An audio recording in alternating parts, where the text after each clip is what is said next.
like Christmas in a week or something. There's a few more sleeps. Yeah.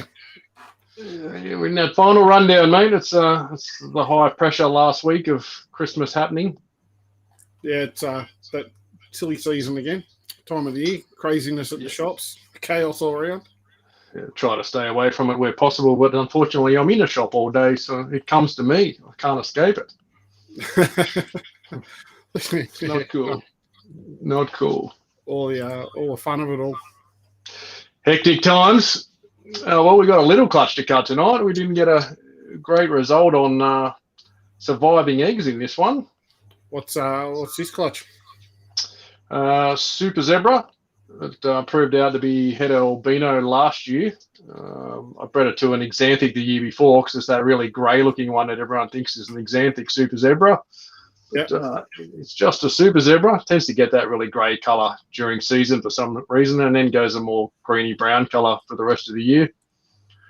But beautiful snake. Always lays good clutches. Laid a great clutch with this same male last year, which made me the Sunglow and Sunglow Jag Supers and Albino Supers. Yeah, they're great quite clutch. stunning too. Yeah, some good looking critters in that clutch, weren't there? Yeah, and I think last year was 16 eggs, no slugs, perfect, no issues. This year, 15 eggs and 6 surviving eggs. You know, like 4 or 5 of them went bad within a week, and slowly they just dropped away. It was pretty horrific. Even this is a good one I kept to show people on the end here. You look at the state of the good egg attached to an absolute pile of rubble. Putridness.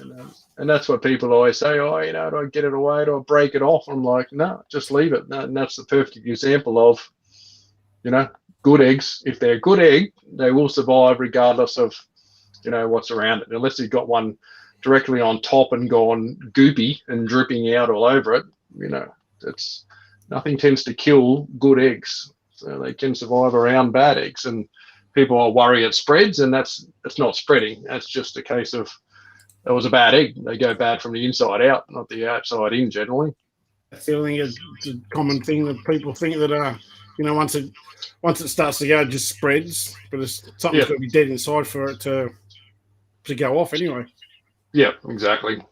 So they're going to go bad. They're going to go bad. People talk about talcum powder and doing all sorts of crazy things to them, and you can obviously affect the humidity and try and dry them out a bit, like you talked about before. But if an egg's going bad, it's going bad. There's not a whole lot you can do about it. No, nothing you can do. That's the way it is. I've had quite a few this year, so it's just the way it goes. I just wonder if humidity has something to do with it sometimes. But I think it's just. I was painting last night, and Shree came in. I said, "Go check the hatchies for me and see if anything's out." She said, "There's a whole clutch of dead eggs." I was like, "Yeah, I know." It's like one of the clutches has 10 eggs. They're all bad. Just a pile of rubble. And like I just haven't got them out yet. If I needed the spot, they'd be out. But I think we're just sitting there chilling. Yeah, I think that's a lot of people don't realise, because no one puts up photos of the bad eggs.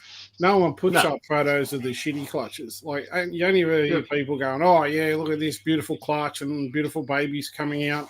I don't tell you the horror stories. And what we do here is try to show the reality of what happens breeding. You're never 100% success. Any breeder that says, "Oh, I get 100% perfect clutches every year," is full of shit. Yep. Yeah. Right? I've had dream seasons where I've had 200 eggs and 5 or 10 eggs go bad. And I've had seasons where 50 eggs go bad. It's part of the game. Yeah, that's exactly right. And people need to realise, you can't just get a perfect clutch and everything hatches every single time. It just does not work. Yep. You can do everything you can up until the point that those animals have mated. It's out of your control then. Yep. It works or it doesn't. Yep, that's exactly right. Oh, fun times. So we got Charlie Deebs in the house, Jay. How are we, Charlie? Charlie, as always. Troy Rosatel, Gangster Band. How are you, buddy? Jezza, Mr. Finlay. My boy Jezza. How are you, buddy? Mr. Mus Williams is here. Richard husband. God, not Richard's husband.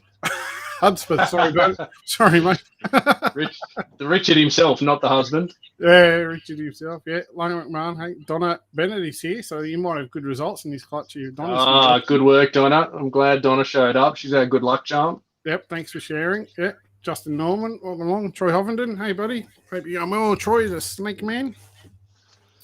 A few lurking around there. Yeah. Emily Jane Bray, Williams, Sunglow Super look good at my place, brother. There you go. They look great at my place. I reckon they'd look bloody good at anyone's place, really.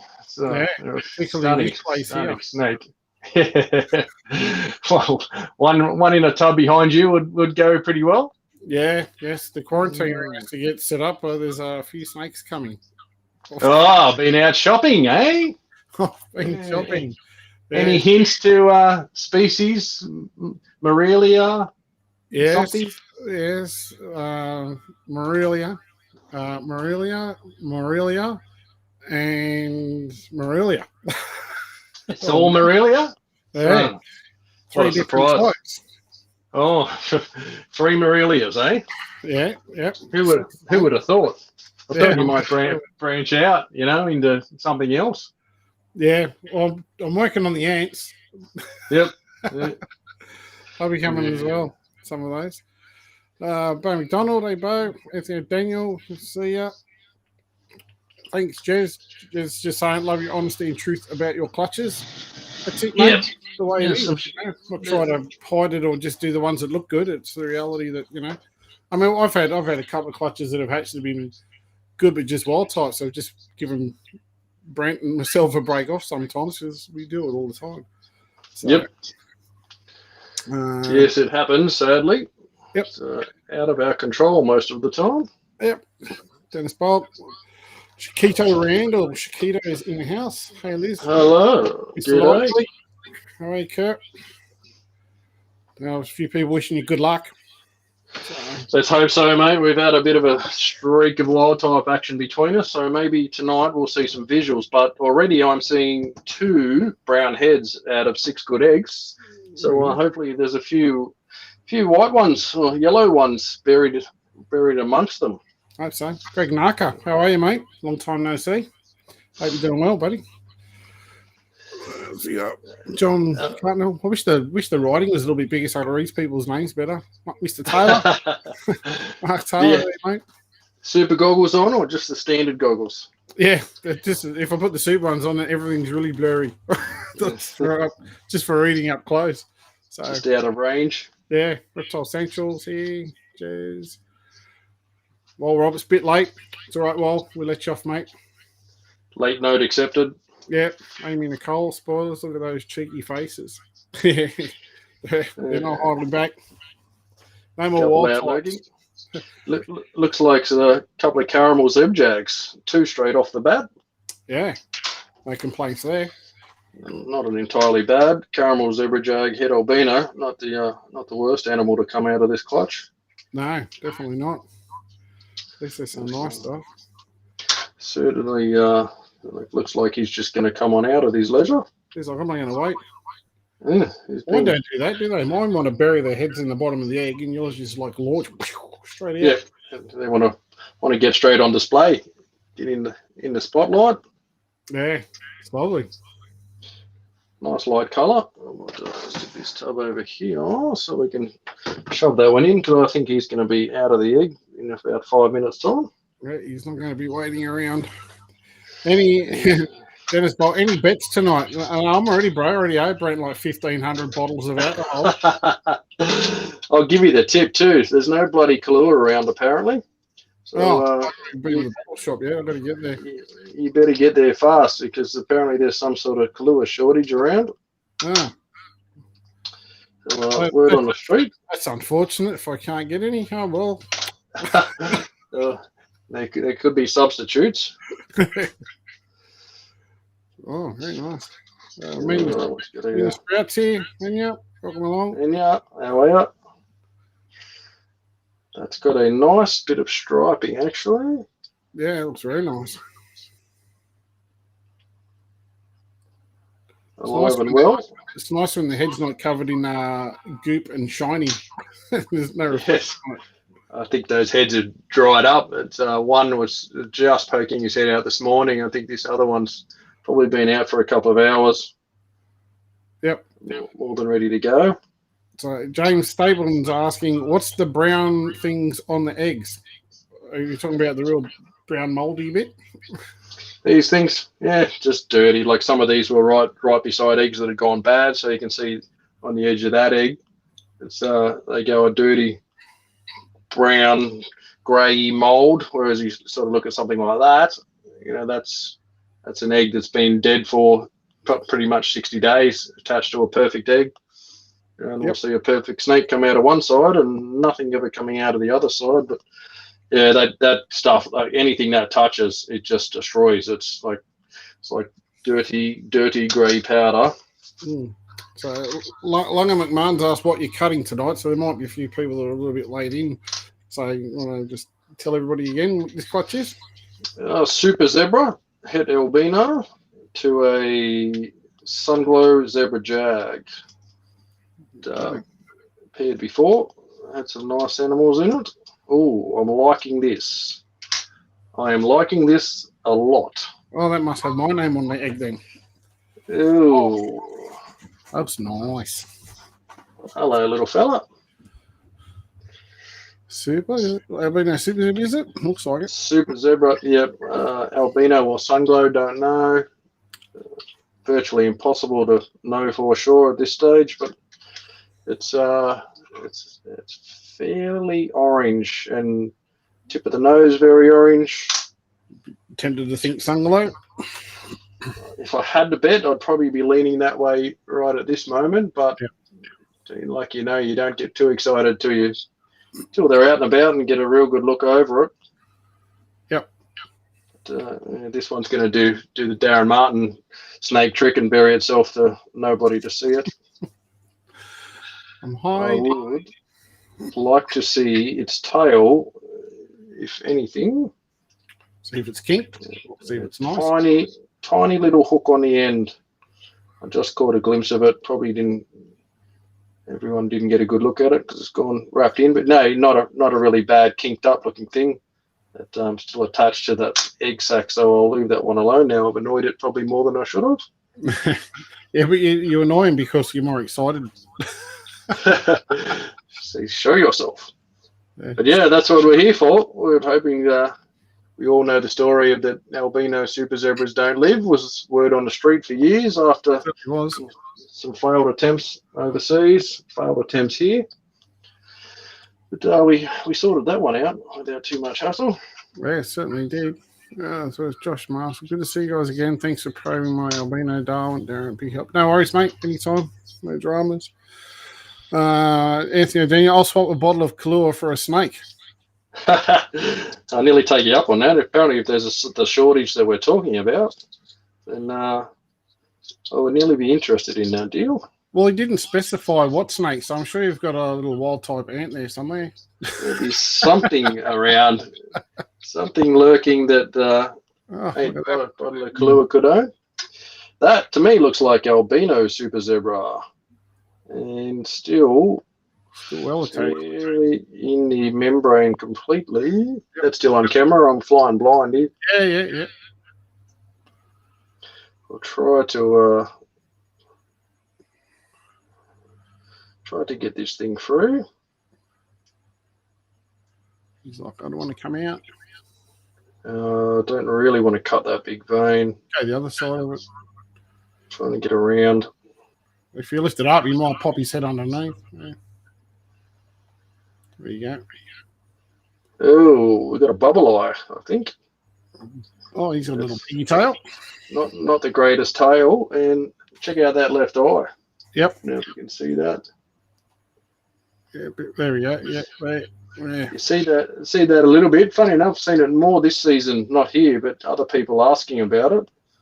And word on the street, it will just fluid stuck under that egg skin. And after their first shed, that should go away and go back to like the other eye is. Another thing that can cause it is a blockage through the nasal passage. So it creates a pressure in the eye socket. And I can actually see, I'll just see if I can get that on camera. If you look at the eye, you can actually see through that fluid and see the normal eye cap in behind it. Yep, you can see the red slice of the eye too. Try and tilt that without losing all his Yep. albumin. So yeah, there's an interesting little defect that comes of out of the egg. Luckily, one's generally not long term, not a serious problem. No, I actually had it in my albino pepper. I gave it a feed. Next day I went in, looked like his eyeballs about to pop out of his head. Yeah, so a bit scary. I messaged Johnny and said, "Hey, you've seen this before?" He goes, "Oh, it can happen." He goes, "Sometimes it can be like a long-term effect." He goes, "But sometimes it can just be sometimes a bad shed, a blockage in the nasal cavity." And he goes, "They just get a pressure built up in between because they're connected through the eye socket." And he goes, "It can just cause pressure and cause it to come out." But see how it goes. So it went away. It fixed itself, as reptiles are very good at. Best left alone, much like the tails on these things. See, that one's fairly kinked up tail, but amazingly, we'll show this snake in 6 months, and people do not believe what a job they do of fixing some of that problem themselves. Yeah, they do. Get rid of a bit of this thicky goopy. Matthew Trace thinks you've done some fecal matter on the paper. There's something on the paper. Doesn't look pretty. Well, that's pretty good. Two albino supers. So a bit together actually. Yeah, that one definitely looks darker. Like the normal albino. That one certainly looks a little lighter. So we can only hope. Fingers crossed. We'll see. We'll see when they pop. A couple of supers is good though. With 6 eggs, I was starting to think, wow, well, we might not see any magic supers, but 2 is bloody great. Never know. So, there was a question. James Stapleton was asking, with a kink, does that go away by itself, or is that for life? I'll let you answer that one. Generally, from what I've seen, and certainly what I've talked to Robert Johnson about in years past, leave them alone. They will go away. I had a super zebra with an absolute 90-degree tail and then a curly tail on the end. And I wanted to cut it, bend it, snap it, do something to it. And took it to Robert Johnson and he said, "Leave it alone, you idiot. Don't touch it." And he goes, "It will fix itself and you will be amazed." And 12 months later, that tail was dead straight and it had like a lump, like a joint lump on top of the tail, just a tiny little bump at the end of its tail, and the rest of the tail was straight. It was, I couldn't believe it. It just got better, straightened itself out all the way. So is that the first time you've seen that, or you've seen it a few times now with a few of the I've seen it several. Yeah, I've done supers for 3 years, maybe 4 years, maybe. Yeah, it had to be longer because that's females 5 or 6. So yeah, I don't know. It's been a while, and I've seen it every year. There's tail defects in almost every super zebra clutch I've ever done. Yep. I would be lucky to have made 2 or 3 that have as close to perfect tails as you'd want to know about. It's quite rare, and I'm hoping growing up those animals now that they will go on to perhaps breed other animals with perfect tails. So we'll see if it's something that, in stupid terms, head for straight tail. Yeah, mine breed it. But, well, it's the same thing they did with the albino ollies when they first came out. They had nothing. They had eye problems, blind, no eyes, and all sorts of dramas. A few crossing and everything, it rectified the problem. So, and you're starting to see the same thing in the albino max. Oh, terrible bloody things, all sorts of problems. So, more people starting out cross, they're starting to get better and better and stronger and healthier. So, obviously, if you're taking an animal with minimal defects and breeding it, you've got far better chances of getting an animal with minimal defects. Whoa, that's nice. Hello. That's a Sunglow zebra, and a beautiful one of that. I reckon. Look at that.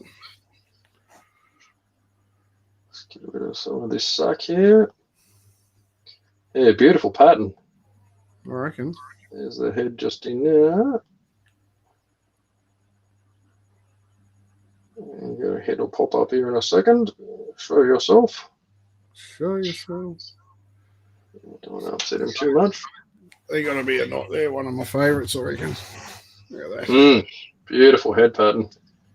The orange in that. Yep, lovely stripe straight through the side of the eye too. I love to get that little line that runs straight through the eyeball in the patterning. It's beautiful. Very nice. Oh, look at the albinos coming now, eh? We should have bet on this. We made a fatal error here, not betting me on albinos, you on wild types.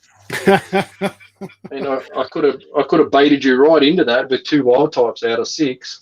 Yeah, could have. Never know. Yeah. So now 3 albinos and 1 to come with the rubber leg. Yeah. Sure. Gambino Pythons, good luck. What do you reckon last one, mate? What's your prediction? Oh, am I being specific or am I just going albino versus wild type? Specific. You gotta pick it, mate. There's probably a dozen different outcomes, but you got to put it all on the line, mate. I'll go albino zebjag. There you go. How's it to you? Albino zebra jag. All right. Mate, I'm going to go ballsy. I will say another albino super zebra of some sort. All right. Just for fun. Just for fun. We shall Is that see. because you've already been poking in the eye, the hole of the egg? I can't see. Oh, there is a slit, actually. There is a tiny little slit there. Yeah, can't see anything. Actually, if it's dark, we're both out of luck. It looks dark. But it's the tiniest slit ever, so who knows what we're going to find. Yeah. Oh, no, it's not dark. No, that's and from what I saw, you could be looking damn good, Daz. Let's see. If I'm right, then we'll make a bet. Oh, you were close. You were close. Yeah, Sunglow Zebra. You were very close. You should have made that bet, but you would have lost again. Yeah, that's all I ever do. Phil Colvin, hey mate, how are you? Bit of stack. Hey, Phil. Sure. Get rid of that. Anthony Daniel, 2 1-litre bottles of Kahlua for this one. Yeah, 2 1-litre boxes. I think you've spelt bottles wrong. Should be boxes. Yes, it could be. Could be. Get down to your local bottle shop and see what's around. Could be bad. Yeah, that's nice. Very nice. Nice Happy with contrast. that. Yeah, for an egg that sitting next to a pile of absolute garbage. Yep. Done pretty good. Yeah, pick the other one. See if you got something good in the other one there. No, definitely not. That one's actually, I think, it's rock hard. It's fully dried and calcified to nothing, so there'll be nothing to cut in that. But occasionally, you know what it's like. You get a moldy, stinky, sweaty, green, slimy one, and you get adventurous and cut into it to see a undeveloped, white-looking snake that's been dead forever, and then regret it by the smell that follows it very soon. Yep. Right, Stinks and it's putrid. Tear off his little mate here on the side. Actually, this would be cool. Let's have a look at the state of the egg under this pile of rubble. There's the inside of that thing. Looks like a little bit of eggs and ham or something. Slice that up, mate, and put on some crackers. Yeah, but look at that. Look inside. The good egg. Yep. Like a boiled one, mate. Nothing wrong with it. So, yeah, it shows you good eggs. Certainly no problem resisting a bad egg living next door. Yep. That's it. Definitely. So what's the moral of the story that we try to tell everybody does and no one listens to us? Leave the eggs alone. Yeah, that's it. Exactly right. Yes. I know it's easy for us to say when we've had probably a lot of eggs. You know, it's the crazy excitement factor's not there. So I mean, I get it. You know, we were all there once. I mean, I was just as excited and looking at things and can't wait for them to hatch. But you know, the best thing is if you've got them set up properly, just leave them. You know, and just watch. You know, they can take time. The incubator's a bit cooler. It can take its time to hatch, but that's fine. Yep, things will vary. There's always things that can change the outcomes of things, but messing with them generally changes them in a negative direction, not a positive direction. So Josh Marshall asked a question here. Just wondering what you guys think are better for snakes in a tub, PVC pipes or branches? If you're talking about for climbing, you can do either. Some say PVC is more hygienic. You can actually, if you actually get a bit of PVC and wear some appropriate, mask and stuff, you can actually use an open flame, like on a blowtorch or something like that. You can actually burn the PVC and you can make it hot and actually twist it and make it look like a fake blob. Look really good. You still use it. I probably still got one around here somewhere. But that can work.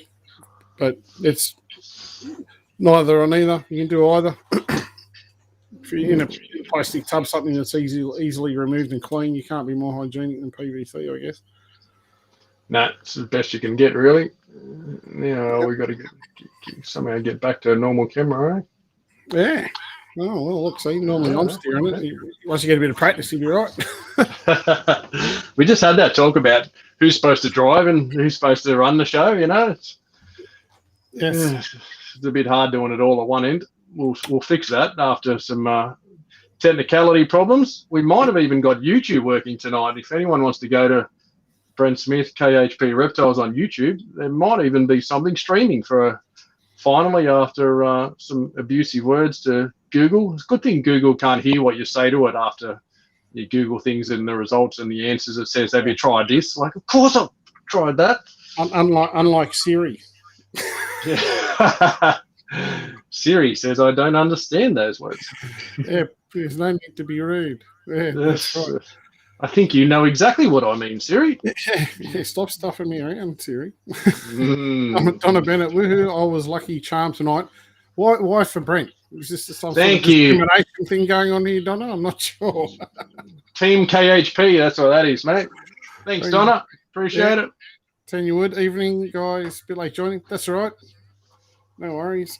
Elizabeth has a long question.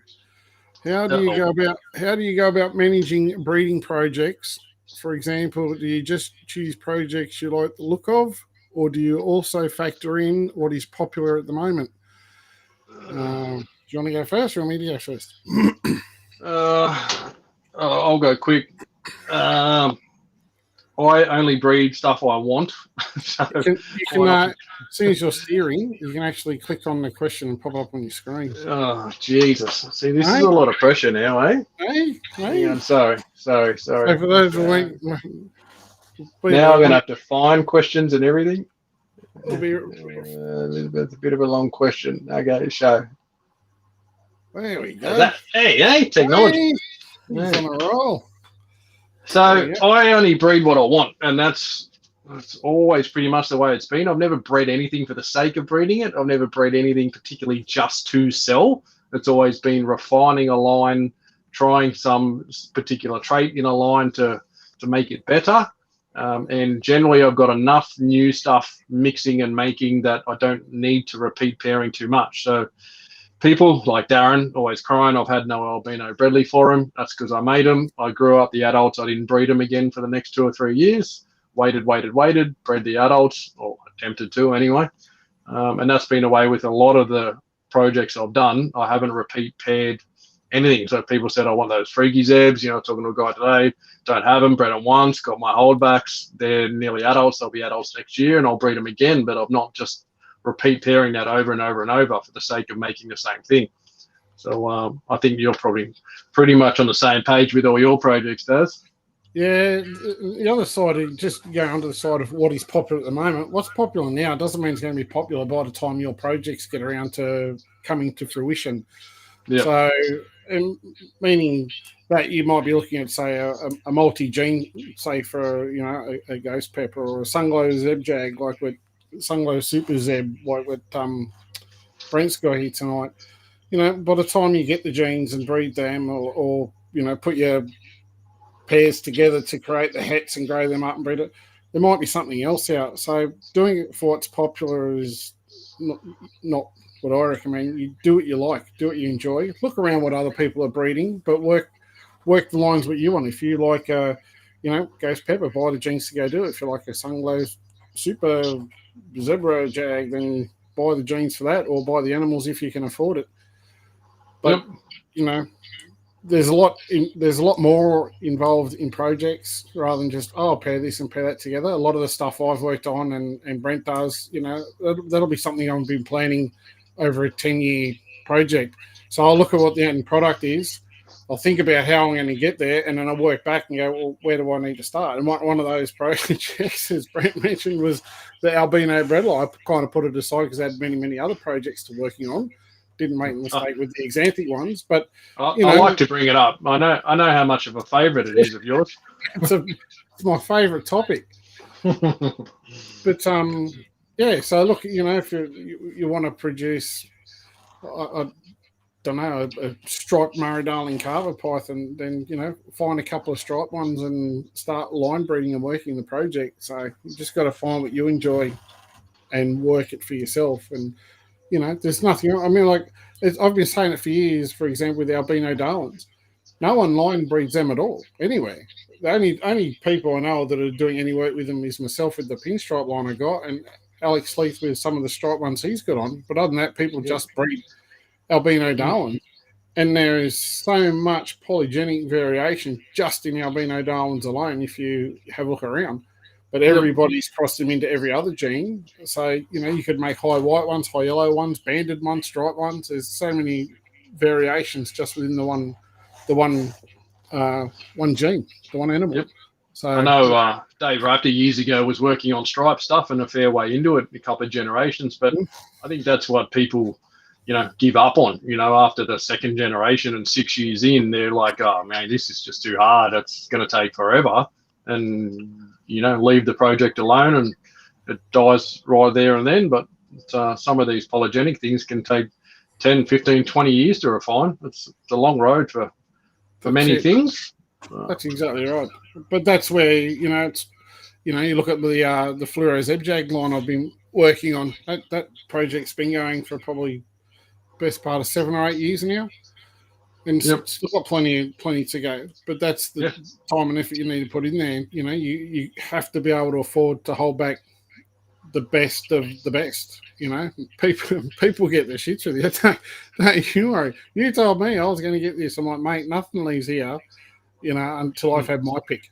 And Brett will be the same, and any other guy that's out there that's breeding is going to do the same thing. You know, you're going to keep the best, so you grow up the best. So when you produce it again, you're producing better quality animals again. And that can be said with anything. It doesn't matter what the project is.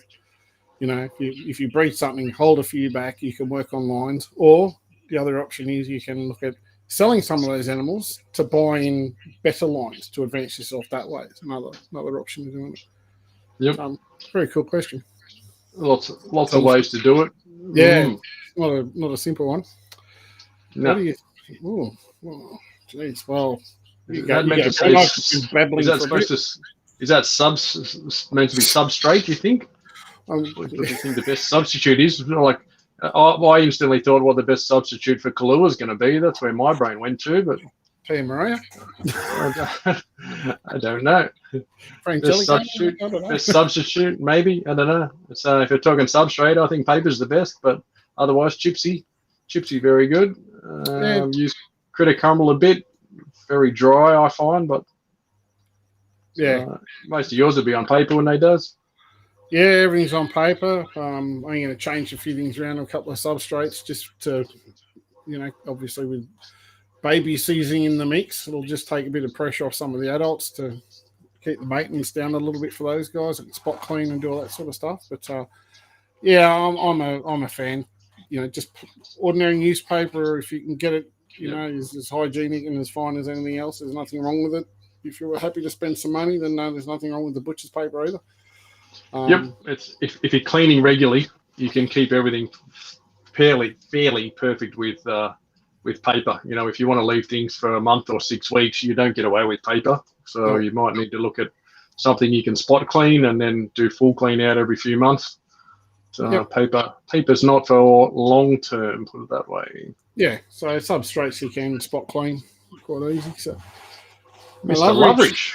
Hey, Matt. From YouTube. I wonder if he's YouTube from MBD or KHP. be interesting. Yeah, I don't know. Says paired. Does that mean he's paired to me or paired to you? I don't know.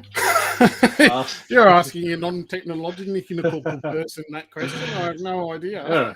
Well, how about you read the question and then answer it then? I will. I removed the stinking dead egg this year. Had a bit of trouble removing it. I had 4 other snakes in that clutch wrapped in the umbilical cord. It happens, sadly. If stinky eggs are easy to get out, I'm saying, go for it, get them out. But if it's going to cause problems, leave them alone. And stuff wrapped in the cord, that can happen to anything. It's I think there's one in here, one of those albino supers, definitely wrapped in the cord. And I tend to leave them if they can move around a little bit freely. Let them be. Don't try and pull them out and mess with them if they really look tight and pulling into the body where you can see it's depressed. That's a choice you're going to have to try and make either untangle it and then get it back in the egg, or if it's extreme levels, which I've only done once in my life, use a hot soldering iron, F10 freehand, to cut that cord about 1 centimetre away from the body with heat, so it cauterizes it straight away, cuts the blood loss, and hopefully they've got everything they need out of that sack, because after that there is no more sack. I actually watched a really interesting YouTube video about that. It was actually with monitors, but still with the umbilical cords attached. And it was quite a very interesting technique the guy used. I have to see if I can find it. But he basically twisted it, right, to the point and left it till the cord went white. Yeah, right? wow. Stop circulation. And he goes, once the cord goes white, you need to leave it for like 5 minutes, and then you can just hit the cord. And it stems the blood flow. Once the blood flow is stemmed, the cord being twisted stops it from going through. And then obviously it must get some coagulation in there, I guess. But you can see that umbilical cord went white. Probably clots itself and seals itself, Yeah, and then he just snipped it off, gave it a wash, and put it in a postnatal incubation tub, and kept it. And because they're having a lot of problems with the monitors dying. It was over in the US, but it was really interesting because I'd never seen it done that way before. But it actually showed the video. I should see if I can find it. Maybe you could Google it somewhere. But find a link to it or something. Yeah, that'd be cool. Yeah, certainly very interesting. Very nice. What you put that up for? Thanks, Mitchell. Nice one, mate. It's not wrong. It's not incorrect. Is there any wild types in this clutch, Daz? Could you see any during that cut, mate? Mate, how would you get wild types in that clutch? It's not. Chances are very, very low. Oh, so perhaps my method of pairing or animals I've used for pairing might be a little better, eh? Yes. Which you certainly can't do forever. You always think you can get ahead of that, but genetics throws you right back to the start when you start making triple and quad het things. So. Yeah, once you start putting your Sunglow Super Zebras or Super Zebra Jags, whatever, over something else, you're back to het central. Thanks, Donna. Exactly. So there you go, man. That's only fair for you. Yeah, thanks. Hopefully. There's a few more clutches coming out. Hopefully there's some luck in there somewhere. I like in albino. Well, speaking about projects. I mean, there's a project because if you put an albino over a diamond, you're not going to get anything out. You're going to get a polygenic variation between diamond and albino, Darwin sort of thing. Yep. So you want to pick the best diamond-looking hats and bring them together. Yeah, the most diamond pattern sort of things, and start line breeding so you'll get more of an albino diamond in the true pattern form, so more like a diamond, so to speak. But that's and raise the percentage. Then that's the next project. Like get a visual and then go to 75% diamond to more hits and repeat. Yeah. So to give you an idea, the length of a project just like that to get up to a higher percentage, like mine. For a ZJ's up to like 97%. So you put albino diamond, you got a 50%. You then got to breed them, grow those babies up, breed them together. So you got 2.5 years, right, before you'll see your first albino diamond. If you're, well, you should be. You'll get an albino diamond, so it's 2 genes. And then you want to take that albino, then you want to put it back over a diamond. So then you got another 2.5 years, assuming they breed. So, and then you got to grow those babies up. So before you know it, you've suddenly got a 10-year project before you're kind of getting to only 75%. Yep. So. Yep, I know a guy who's done the albino diamond project. He's made heads. He grew the heads up this year, and he has, I think they're due to hatch or hatched.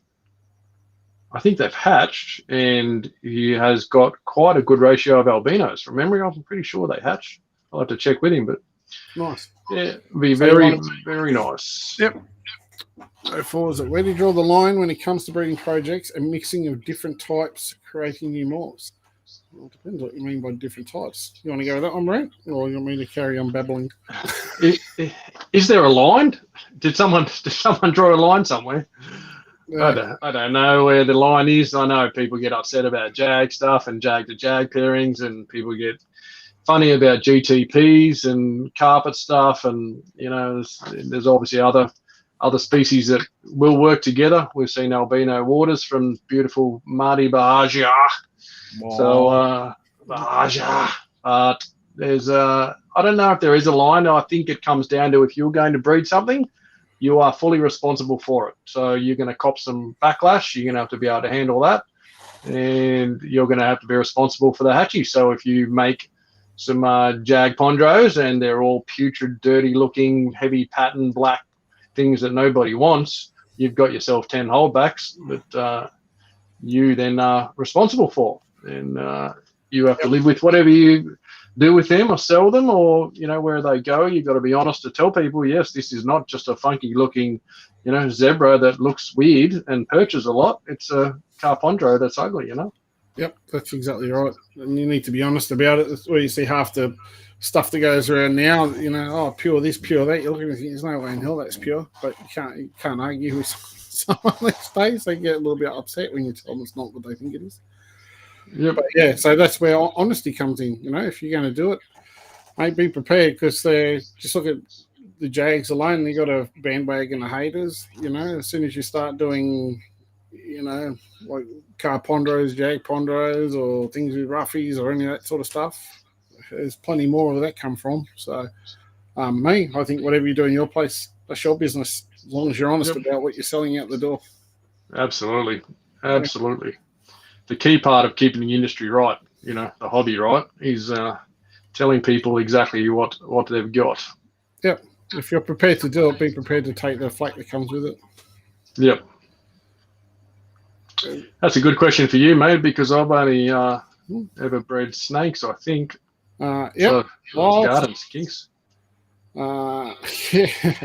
I bred rough knobtail geckos. I've bred Algero Castle Nowies, which are northern velvet geckos. I've bred leather geckos.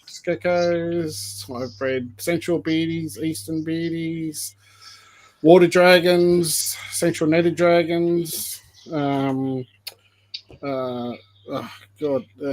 heath dragons, Jackie dragons, most pythons, most ants. I can't think what else. Plenty of stuff. I had lots of lizards when I was when I first got in it. So Ackies, rooftop monitors, put those as well. Yeah, lots of stuff. Yep. Yes, you've had a good variety. You've been around for 400 years, so you can get more done when you've lived for so long. I'm half-assed. 1 foot in the grave already. I'm half-assed playing with monitors this year, but not really making a solid effort, but playing. But I'm just too scared to. I just don't want violence, and I don't want any of my animals to get hurt. So they're more pets for me, the Lacy's. So as soon as one shows some aggression or get the shits or starts biffing one of the other ones, I'm like, that's it, you're out, back in your house. So they won't actually. Let's check that out. You can see that on the camera. Yep. That's how you can tell a Lacy keeper. Yep. Picked up GI to take him back to his end of the house because the girl was actually giving him a bit of stick, which is strange. The little girl bashing the big boy up, but they get a bit funny apparently from Richard Biffin. Helps me a bit with the monitors, and said if she's going in, she's maybe looking at laying and she doesn't want him around anymore, so he can just ping off. Yeah, bugger off. Well, that'd be exciting if that is the case, mate. That's for sure. Would be cool or something I'd love to do one day. I'm not worried if it happens now. If it happens, it happens. But I just want world peace in those cages, because when they punch on, it's not pretty, and I don't want to be in there trying to sort that out. So no. That was me carrying GI back to his cage, and halfway along he decided he was getting off. I was like, no, mate, we're going in here. And he grabbed a branch on the way past, and off he went. And I went, thanks for the scratches. And just stay there on your branch if you like, mate. That's cool. I'm leaving. That's it. Yes, I'm off this train. See you later. Yeah. Oh, John. G'day, John. John.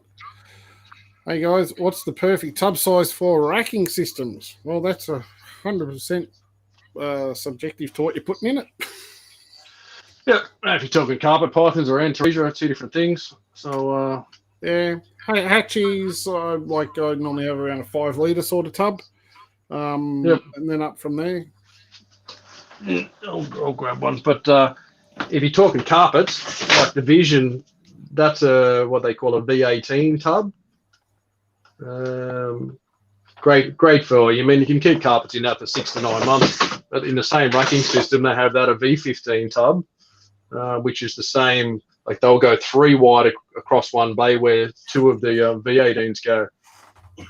So they're great for Antaresia. Once you go up from the next level of that, in that same rack system, you can have V35 short, which is basically 2 of those V18 carpet hatchie tubs, double the width. That's the Vision system, but Daz, you got a good variety of tubs you got set up in your racks. Yeah, I got a few Vision, and then there's these as well. I built 3 racks of these, 225, something or other. And there's the 5 litre quadrant tub. So no lids, I'll slide on the racks. No worries. 1 string of heat cord across the back. Being all melamine, retains the heat quite well.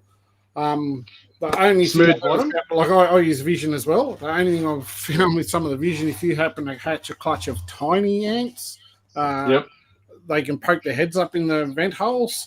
And if you're not aware, you can slide that tub out and decapitate one or rip half its face off, which isn't very nice at all. So I tend to use these with a smaller hole in it for the ants. You can even use smaller, like you could use, because the majority of what I do is Morelia. I have the bigger tub, and as Brent said, they'll even, depending on how you're feeding, will quite happily live in here for 6 to 9 months. At that point in time, I have seen a couple of good ideas with covering up holes in the Vision rack. So I don't know if it was Dave Evans or Marty Bahadur or someone. You can actually use the sticky tape inside they use for gyprock tape, on the outside. Yeah, so it's not overly sticky, but I mean that's a good size to start with. I mean, if you're going to go make your own, then trying to find something that's flat in the bottom, doesn't have lumps in it, makes it nice and easy to clean inside. Paper sits in flat. The Bell's 40 litre tubs are a good size for a bigger tub, but in the corners they sit up a bit high. You see them behind me there in the melamine racks, but they get a bit dirty, or urates get stuck in there sometimes, a bit of a pain in the butt. But and then right up to the big python racks. So to the huge stuff. Just finishing up on that tub thing, there actually is for New South Wales a code of practice, so you probably should consult that before you go making anything that could be too small for whatever species you are looking to have in it. And obviously you need to make a judgment on, at the age at 6 months or 12 months, it needs to go to a bigger tub. You need to be sure that that animal has the appropriate amount of space to be in the guideline, I suppose, because if parks come out, they will check those things. Yeah, it's just a guideline now. It wasn't mandatory at one point, but even so, it's a good guideline to keep in place, and the subject the animal too. I've got stuff here that's a year old that's still the size of Hatchie because it doesn't want to eat, and then I've got stuff here that's a year older that's 3.5 foot long. So it's relevant. Here's an interesting question, Daz. Can you answer this one, please? Well, do you know the answer, Darren? It's one. I can't remember. Actually, you know what? If that last one 5 doesn't look like, well, we thought 5, but actually, I think that last one wasn't a snow. You don't think that thing that we looked at again? It looks more like albino. I don't think so. No, I'm not sure. I'm going to wait till it's shed. It's definitely lighter, but to me, it looks more like a lighter albino. But having not had the experience of hatching one, unfortunately for me, you can see photos, but to see them in real life is where you get your kind of eyes pitched in. But on the fence at the moment. So it could be 5, could be 3, depending on that snow. It could be 1 up or 1 down from 4, whichever way it turns out. But thanks, Vanessa. I appreciate your input tonight. It's a very good question. Thank you. And she's out of the shop now and out of there. So she's out, and you're dead when she gets home, Darren. Yeah, and you've probably got no alcohol. We took too long to get to a question because Darren was talking too much again. We did. So going back to the other one Joe Forza had, have any of you kept Vens before? Have you kept Vens, Brent? Oh, yeah, I went to go back to that. Where was that? No, mate, I have never touched Vens. I get bit way too much to have Vens. I don't know. You'd have to change mindset, I think, if you were going to play Vens and just play Vens and, maybe keep less carpet pythons, I think. But my care factor of getting tagged by things probably means I should not keep Vens. They bite me, I go, you're an idiot, and move on. But you can't play those games with Vens. So. Yeah, I did in the early days back in, I started probably 2003 or something like that. I used to do a lot of rescues for wires and Sydney Wildlife, and I did rehabilitation courses and stuff. So I used to have Eastern Browns and red bellies at home quite often, lace monitors and all sorts of other stuff. But when my kids were quite young, so when my son was probably about 2, so he's 16 now, so it was like at least 14 years ago. I happened to be in one of my reptile rooms, and I was actually probing some jungles, some 3.5 foot, some nasty asshole Palmerston jungles, and so I'd gone in and shut the door, and was busy facing out. The door was behind me, and I was busy concentrating on what I was doing, trying to sex these things without getting nailed. So I had the snake kind of locked in under my arm, while I'm trying to probe it. And unbeknownst to me, my son had walked in, and I was going, a snake, put his hand up, and of course it nailed him. So it put me out of me because he screamed behind me, like, what the hell's going on? And that was the turning point. And not that you would sex a ven like that at all. You use a tube, but it was just like if I had been in that room, because the venomous stuff was in there, if I'd have been in that room and was taking a Eastern Brown out or whatever or something or other, and he had walked in, it could have been a very, very different story. So it was that point I decided to not do any more rehabilitation. So that was, it was probably 6 months after that. I'd gotten rid of all the vents. Still did rescues and stuff for a while, but I just went, no more. So it was good. I do enjoy it. I did it because I had a curiosity and a fascination and wanted to learn more about the venomous type stuff. But, as much as they're cool to have, most people I know that have had vens have been bitten, and they all get complacent. They all think free handling's cool, and, it's only a matter of time. Like, keeps the reptile park in business with their anti-venom program.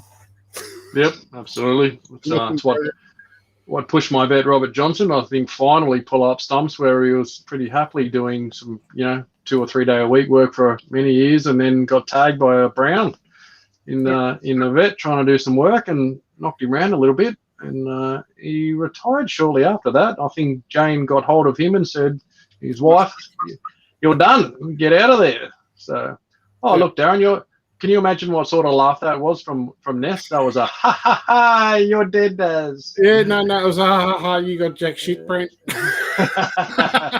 It's all to do with the perspective. We will see when she gets home and you're off camera and you come with a couple of black eyes next week. Yeah, Corey, good outcome, mate. Looks like we got a couple of albino super zebras. One albino, one sunglow maybe. What else do we have? A couple of Sunglow zebra, was it? Sunglow zebras, I think. Yeah, 2 sunglow zebras. Actually, yeah, it's very good result. 2 sunglow zebras, very nice ones. 2 caramel zebra jags that'll be head albino, and an albino, or possibly 2 albino super zebras. So two of each, mate. Pretty good odds, really. 4 out of the 6 surviving eggs. Yeah. 4 albinos, and probably the best option out of the what could be brown caramel zebra jag. So not a bad clutch, mate. Yep, pretty good. He's cursed himself and praised himself and got all the good stuff. Mate, it swings around. You know what it's like. You'll get your clutch surely. You know, I feel like this year you're going to punch out like a clutch with 3 albino peppers or something. You know, that's just going to be a mind blowing.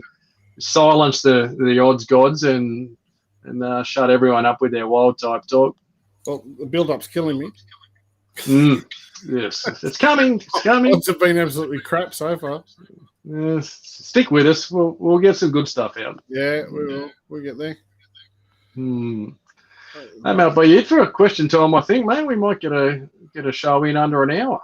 Coming up to an hour, yeah. Well, I think Anthony, I think red bellies are beautiful, but I've never tried no one. They're actually one of my favourites. The nice one I ever seen was Wal Roberts, who used to go to the Australian,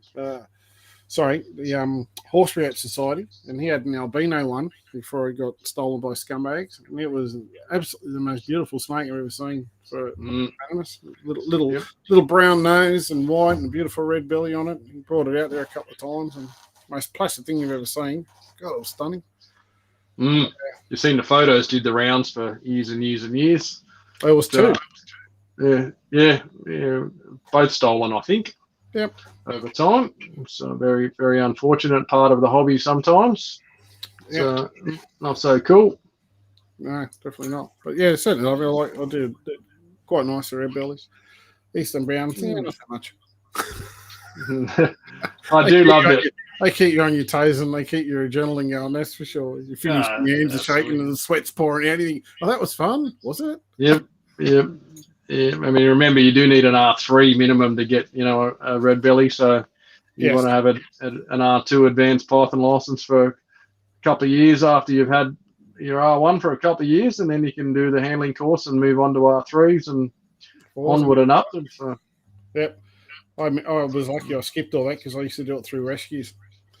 Yeah, stinky back door, eh? Well, it was quite funny, actually, because a guy, Jeff, that used to work at the national parks, God, mind blanking his last name now, he knew I used to do it, like, through the society, and I told him I wanted to get my Vans license. It was class 2, category 2 or something, or category 3 or something like that. And he goes, oh, yeah, just send me through a letter. And he goes, I know you do it all and you know what you're doing and blah, blah, blah, blah, and I'll just approve it. I'm like, yeah, no worries. And I never did. My mate did it. Got to put him straight from his... Straight through? Class 1, straight through to, he's venomous. R3, not the top one, but the second one. R4 and R5. R4 now, yeah. It used to be class 1 and then class 2 non-venomous and class 2 category 1, category 2, category 3 or something like that. They changed it all around to the R1 system they have now. But yeah, and I thought, I'll do that, and then he retired. So I'm like, oh, well. But at that point in time, it didn't really worry me. I'd stopped playing with him anyway. So I'm not really overly worried. You just like that, don't you? Still laughing, Matt. Still laughing. At you or with you? That's the question. I know, Ness. She's always laughing at you, mate. You know it. Yeah. My sister used to do wild rescue when she lived at Penrith. Had red bellies at the end of her bed, I assume, in enclosures, monitors out in the backyard, etc. Yeah. I was the same. I had a locked room in the front, but you never locked it when you're in there. You only locked it when you come out, so no one else would go in there. But yeah, I'm in northwest Sydney, Kellyville, so I was always doing around here, and not so much out towards Penrith, but Western Sydney anyway. Can't think of the suburbs. Quakers Hill, all around there, and it was. Yep. It's funny, depending if it was around here, you get red bellies, or sometimes up, because of the rivers and stuff up around north. But then you go a bit more like direct Western Sydney, and you get more eastern browns. And then occasionally you get brown snakes that turn into blue tongues. Yes, some weird and wonderful calls. Oh, I'll tell you plenty of stories of rescues. Jeez, I've seen some funny stuff. Wild things, I'm sure. Yeah, and rubber ones as well. Yeah. Snake in my backyard. It's moved from there to over there. Mate, it's pouring down rain. It's June. Like, sure, But yeah, mate, it was over there. Now it's curled up over the other side of the yard. It's moved. I'm like, oh, okay. How'd the rubber snake go from there to there? Oh, it's rubber, is it? Yeah. Must have been on a string. Yeah. Thank you, Stephen. That could be. I do have a couple of YouTube channels. Is the problem too? I've got an old one I started many years ago with my old logo. The new one that I've started is Brent Smith KHP Reptiles, where it should be going. And I do have another one that we did for some of the Carpet Python TV shows as well. That is lurking out there, which is probably just KHP Reptiles, I think. But I'll have to tidy all that up once I get this thing working properly anyway. Here's an interesting one from Big Joe. What's your views on exotics and the government's blanket ban on exporting on native species? Do you believe if they allowed legal exports, it would reduce black market trade? My opinion, I understand and I get why they don't want to import. So I don't have a problem with that due to, being an island and restrictions. So, see some of the devastating stuff already from things being brought out like cane toads, rabbits, foxes, et cetera, et cetera. However, on the flip side, sending stuff out, has zero effect on actually, our local wildlife, so to speak. But there's two sides of it. One, if it was done correctly and there was a good, proper, policies and procedures put in placement and registration and licensing system to be able to do it properly, I think it's great. But the national park's view on it is it's just going to promote people stealing, pillaging the wild and sending it overseas. But if the license happens anyway. Happens anyway. If the licensing system was put in place and done correctly, you pay a fee and, they'd be able to control that. And why would people then take the risk of buying, illegally smuggled reptiles when they could actually buy them directly? So I think if it was allowed, I think there would be a reduce in the black market, particularly going out of the country, for sure, because people overseas could then have a legal route to buy from here. And let's face it, why would you want to buy something wild caught when you could buy something captive bred and raised? And legit. I mean, this is a massive topic. You're going for ages, and how they would license it, but, restricting it to things to hatchlings only, and actually having some sort of proof and breeding and that sort of stuff could be done so that the stuff couldn't be sent overseas. But, it's a massive topic. Me, I think it would be awesome, but, yeah, it's a government. What about yourself, Brent? They'd have to have a system, like you say, that you'd have to be a licensed exporter. It can't be just, go to your Post and chuck something in FedEx and send it overseas. You'd need to be, licensed to export. Then you would have to welcome inspections and declare what you breed or buy, have proof of where it came from, pictures of it, whatever they need to do to try and regulate people to stop the poaching side of it. And, if you breed something, I guess you can export if you, if you've got an adult, you want to have a damn good reason why it's going overseas, to help control the problems that may arise if it's a free-for-all sending out. But I doubt it will ever happen. Not in our lifetime, I don't think, mate. Their stance on it's just no in and no out. And thanks for coming. Next question says Parks and Wildlife anytime someone brings it up. So. Yep, that's exactly right. When can you sex hatchies? Straight out of the egg. Anytime you like, mate. I know David just hatched himself some spotted pythons, I think they were. First time. Always exciting for first-time hatchies. Yep. So, yeah, mate. It's pretty much in that first week or, well, anytime in the first couple of weeks. Some people like to wait till they shed so they're not so slimy and wet. Pretty much in that first couple of weeks, though, zero muscle retention. Best time to pop them and get a very accurate. You'll see some hemipenes on the boys straight away without too much effort. So I will sort you out with that, young David. He's lives not far from me, and he's a chef, and I like food. So he'll take some snakes there. He'll show you and sex them, and then you can cook them for dinner. He can he can pour me Bailey's and Kahlua and feed me a giant steak, and I will just be merry and pop whatever he likes. Well, in that case, I better go to make sure you're doing it correctly. you might be driving me back home. Ness, where's Ness? Or we're just going to get another laughing face from Ness now. I know it. Yeah. You might get a laughing face. I might get something different. And it's like 5 fingers, but only the one in the middle is up. Punch in the face. Mm. Yeah. Stephen Johnson, what combination of zebras do you need to make an all-white snake? None in zebras. Well, possibly. Well, you could. An albino super zebra is getting very light. Like they are very pale. Let me get one. I reckon if you could line breed the shit out of one. That's a sun glow. Yeah. Bite him. Thinking about it, no worry. I was peacefully sleeping. This one's an albino super zebra jaguar. I'll try and I can't see very good on this camera. Let me get rid of that. Excuse me. It's yellow, mate. It's not white. Well, it's lighter than a normal albino. That like super zebra white sort of edging on the sides.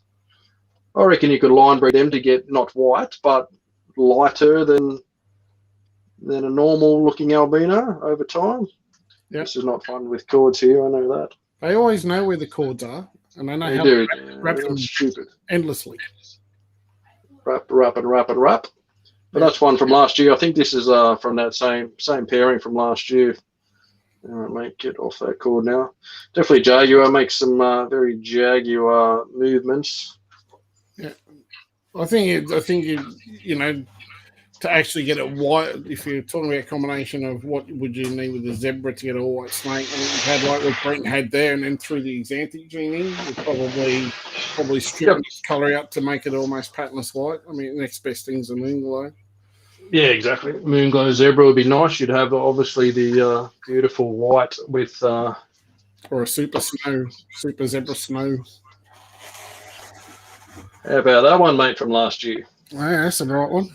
Look at that. That's Sunglow Super Zebra, and that one's as close to the absolute perfect tail that I think I've ever made. So it's definitely a holdback to grow up and work with a little more. Tiny little bump up the top there, tiny bump there, but the rest of the tail, fantastic. So very nice animal. Beautiful. It's bright, eh? Right, yes, it's crazy colour. I often open that tub after it sheds and go, wow, and that's one that I generally always take a photo of because it's very, very nice. We tend to get magnetised to the nicer stuff in the collections. Even though it's all nice, but so some things take a bit more of a eye catch to us. Yeah, exactly. Oh, now I've got a snake trying to escape. Pricing on import-export would be interesting, considering for adult it's around 10K per animal. Do you think the price would be extravagant? I think, to export them, I'd probably imagine so, because suddenly it opened up the doors to a closed market, which we have here. We have a very small market to suddenly an international market. So I think the price of selling stuff out would be quite good, but you've also got to take into consideration, they've already got albino zebjags, so what are they going to pay? They're going to be looking at stuff that they can't get. They're peppers. Going to be looking at peppers. Maybe some pure local stuff. Yep. But they've also, I would certainly be beneficial, but I don't think you'd become a billionaire unless you had something that was rare, like the Silver Peppers would be an exception to the rule because it's genetic and they don't have anything like it over there. Whereas most other stuff they do. Probably things like marble. Well, I think marbles and all that exist over there as well anyway now, don't they? I know they got Albino Max over there, or Yep, everything. Stuff got smuggled out. Some things get there. Yep. But I guess the logistics of snakes is a lot better. You know, you're obviously a dog. It's logistic-wise a bigger tub, bigger animal, more care required to get it, you know, through quarantine on flights and in holding areas. Snakes, you know, you look at overseas where people bring stuff, Germany, you know, to the States and, you know, around Europe, they're 40 or 50 snakes in a box, you know, just getting shipped across the country. So it's a little bit, you know, less risky, I guess. So it probably doesn't require the level of care that dogs would do. So yeah, don't know. I doubt we'll ever see it. So I guess it won't matter too much. Yeah, that's right. Wherever you want it to be, I suppose. We'll never know. Yep, there's someone with odds like you does. Out of 15 hatchies, I've only got 3 males. And of course, I want to be female. As a male, yep, see, I feel your pain, Elizabeth. I feel your pain. I get the same. So, yep. Just look at the Fluo Line Zeb Jags. It was like three girls, I think. It was only like 1 boy. I was hoping for a couple of boys, but yeah, fun. You never get what you want. That's the joys of breeding. There's your 50-50 odds out the door. Should have been around 7 or 8. So yeah, you get to do it again next year to try once more. Yeah, that's it. Ghosts there would get pretty white, wouldn't it? Getting to white, yeah, well, a light greyish, I suppose. It'd still be grey. You'd really want to have, you know, the albino in there. If you had the albino in there and it was a ghost, then you're obviously at a Moonglow Zeb. So then if you had a Moonglow Super Zeb, it's probably about as white as you're going to get. But you're probably not going to notice the difference once you've got the caramel or / hypo genes in there. Once you've got the xanthic gene in there, the albino gene in there, you've stripped out pretty much any colour producing pigmentation altogether.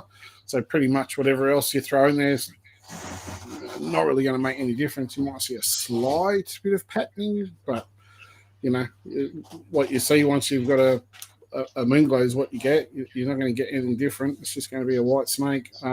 It will make it a stronger genetic combination for sure, but I don't think it wouldn't matter how many more extra genes you added to it in terms of visually. They would all be visually the same because the genes have stripped out all the pigmentation, so there's nothing left to be pigmented. It's depigmented. It's depigmented. Yeah.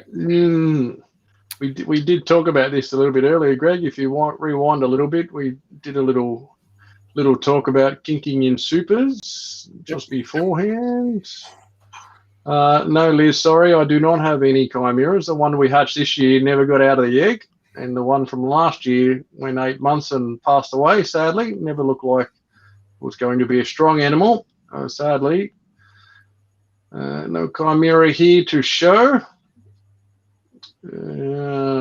Joshy, you guys prefer the look of ball pythons over carpets? I do not.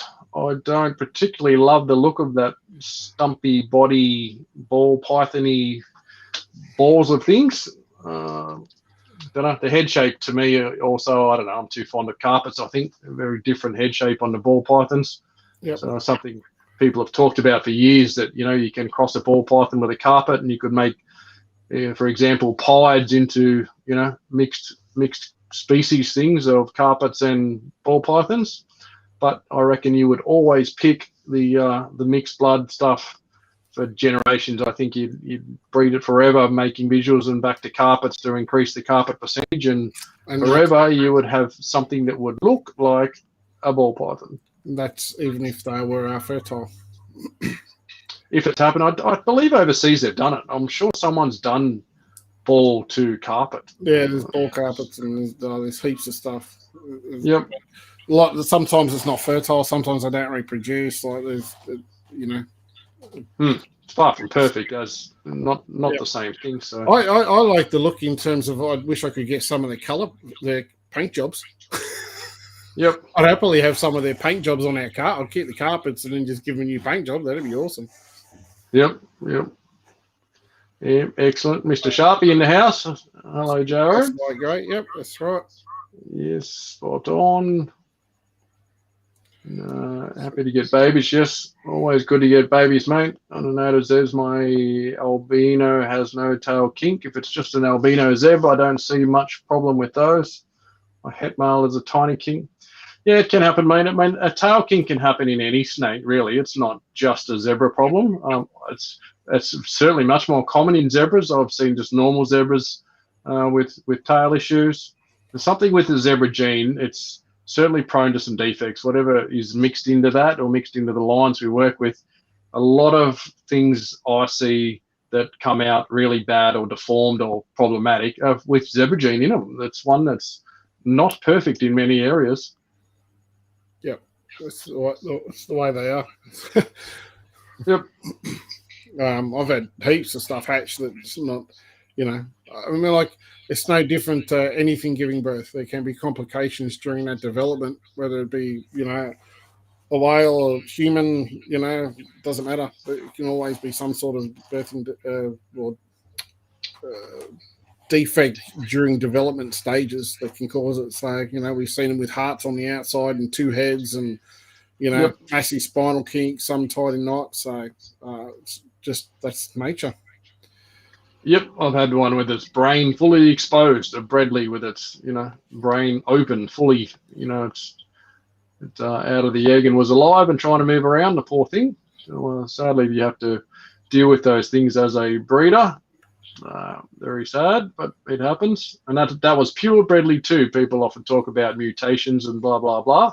That was just a straight up Bradley clutch. Yep. You look tired, Daz. Time for bed, mate? Mate, I am really, really tight, struggling. For those who don't know, I was telling Brent before, I actually went and saw the midnight release of Spider-Man No Way Home last night. So by the time I got no spoilers, mate. No spoilers. No, I won't give any spoilers and all like that. But yeah, by the time I got home, I couldn't sleep, and then I was up to like 4:30 this morning and back up at like 9 o'clock. So it's catching up after the day yesterday. So, slowly but surely. Well, only spoiler I'll say is go see it. It is unreal. It is for anyone that's a Marvel fan out there. It was awesome. Very well done.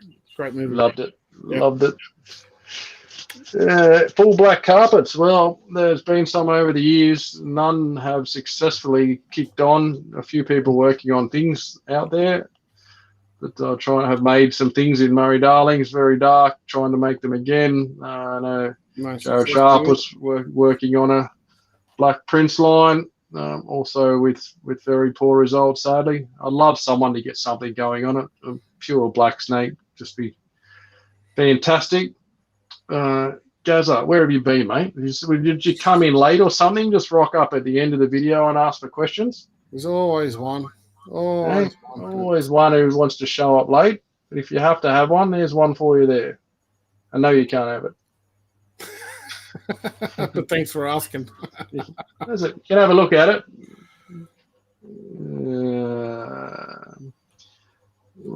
I think we're nearly at the end now, mate. Yeah, I'd say so. Guys, yeah, sorry with fam, mate. That's what we are. Mate. Yeah. So gentle tips for photography. That could be a whole show, mate. That could be something Daz has sort of got jumped into in the last year or so with lighting and cameras and things. I've sort of played with it too. I don't do enough of it to offer advice though. So I'm terrible. I'm fluking half my stuff, honestly. I think having good lighting and set up and everything and playing with it, I'm certainly no photographer. I point, press a button, and hope it looks good. Yeah. So, but I know having good lights set up for it. Like just see my light here I use, which is an Elgato something or other. Something or other. But light's the key. If you can get one of those photo boxes, get the light set up in it, you got much better chance of getting a decent picture even off your mobile phone if you've got a decent phone. Yeah, 100%. That's all I use is my phone. So, Yep. Can't afford a big flashy camera, and if I do, I don't know how to use it anyway. Exactly. Yes. It's another world, the whole photography thing. So you've got to be right into it and do do your 20 or 30 hour study before you get hooked into it and start it. Yeah. Yeah, Mr. Sharp reckons you broke him. I'm glad I'm not the only one having bad luck. No offense, Joe. Brent seems to get it all. Happens. Yeah, I'll have to see what the next clutches bring when they come. What do you got coming up? I haven't hatched the two-headed snake, no.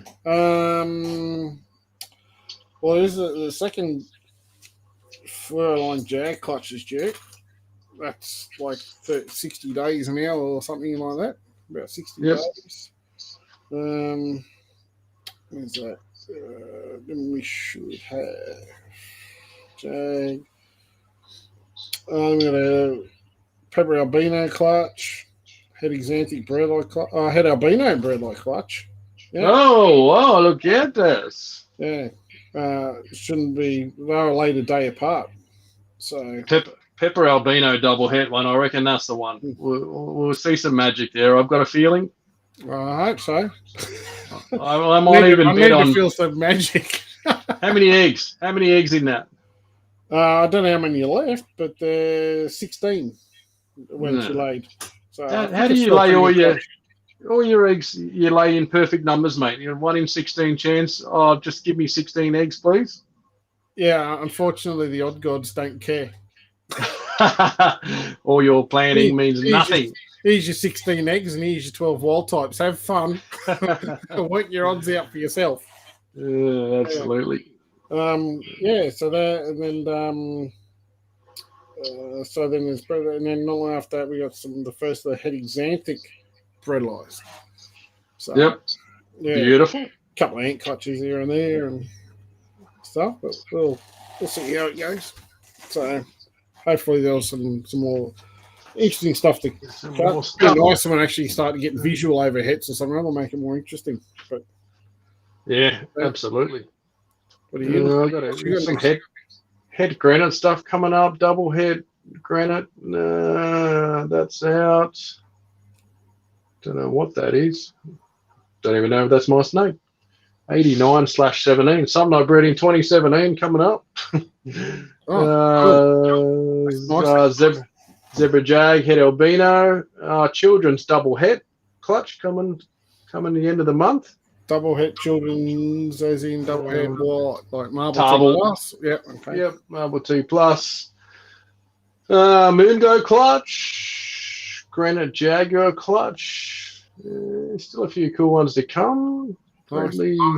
Oh, actually, the 1/10 of the 11th. That's the wild type dark Bredley Posshead albino. That one I'm praying proves to be a head albino. I think that'll make some cracking albinos. So hopefully we'll see some on the air, mate, between your clutches of Bredley albinos, and if that one proves out, we can only hope. Definitely, yeah, it will be very exciting. Certainly stunning creatures, that's for sure. Cool, we might wrap it up then there, Daz. A couple of last questions we'll have to come back to next show. Yeah. Check it out. Where do people find you, Mr. Whittaker? So Darren Morelia by Design on Facebook and Instagram and YouTube. Yeah, it's not YouTube, but it's there. Yeah, you can go back and listen to all our ramblings on. Yes, absolutely. Who'd have YouTube, mate? Is that new technology or something? Is it? Apparently, to me, it's very new. Like it only just got discovered, created. Well, maybe go and give Darren's YouTube a follow if you're a YouTube person. Subscribe, tick the little bell, do all those YouTubey things so you can notify when he's out and about. Katie's saying she just missed the show, so Katie, if you subscribe to Morelia by Design YouTube or KHP Reptiles on YouTube, it would give you a little notification on your phone to say they are live now. You'd be good to go. Then where do they find you, Brent? KHP Reptiles on Facebook, Brent Smith on Messenger, webpage khpreptiles.com.au, and hopefully we will have YouTube rocking and rolling very shortly. Definitely. Mm. Sounds good. All right. We're out. All right. Thanks, guys. Stay tuned because I bet Daz will have a clutch within the next 48 hours. Yeah, more than likely. We'll see you on the next one. All right, guys. There we go. Cheers, guys. See you later.